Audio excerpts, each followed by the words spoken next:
Hello friends, Rehman গার্ডেন্সে আপনাদের প্রত্যেককে স্বাগতম। আশা করছি আপনারা প্রত্যেকে সুস্থ আছেন এবং ভালো আছেন। আপনাদের প্রত্যেকের সুস্থতা কামনা করে আজকে একটা নতুন ভিডিও শুরু করছি। দেখুন আমার চাইনিজ মালটা বা মৌসুমি লেবু গাছটায় কী পরিমাণ ফুল এসছে। কচি পাতার সঙ্গে সঙ্গে নতুন করে ফুল এসছে।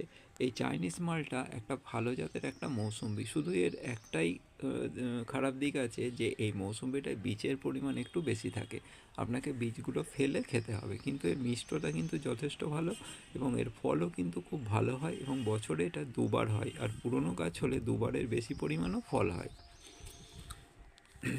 এই মৌসুমি লেবু গাছটার সব থেকে ভালো দিক হচ্ছে যে এর পাতাগুলো এত সুন্দর যে আপনার এই গাছটাকে দেখতে খুব সুন্দর লাগে, আর এর বাড় কিন্তু খুব কম।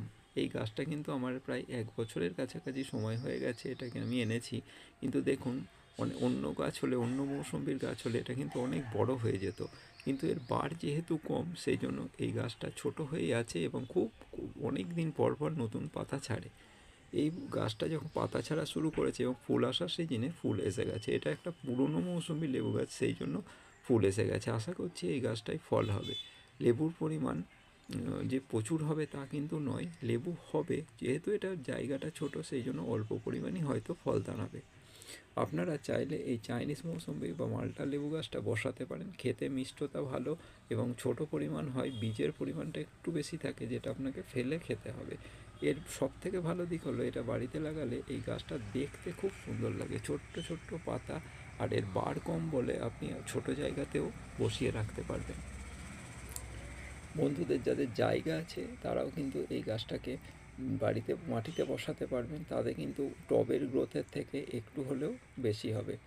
বন্ধুদের আমি দেখাতে চাই যে আমার গাছটায় কী পরিমাণ ফুল এসছে, ছোটো ছোটো কচি পাতার সাথে সাথেই ফুল এসছে, আর যে কটা পাতা হলুদ হয়ে গেছে এগুলোও ঝরে যাবে, আবার নতুন করে কচি পাতা আসবে।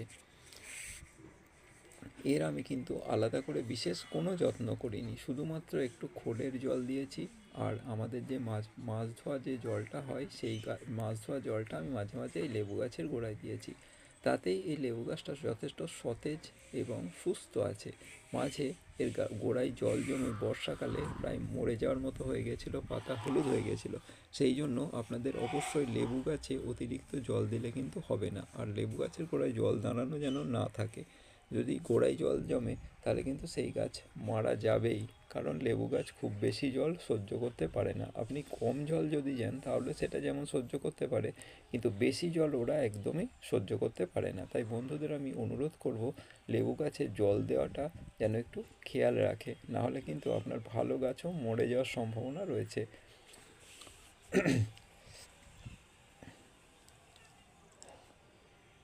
আমার ছাদ বাগানে এই গাছটা একটা খুব ভালো, আমার একটা খুব পছন্দের গাছ, সেই জন্য আমি আশা করছি যে কিছু দিনের মধ্যে এটাকে বড় ড্রামে প্রতিস্থাপন করব, করে দেখব যে এটা কত সুন্দর পরিমাণ ফল দিতে সক্ষম হয়।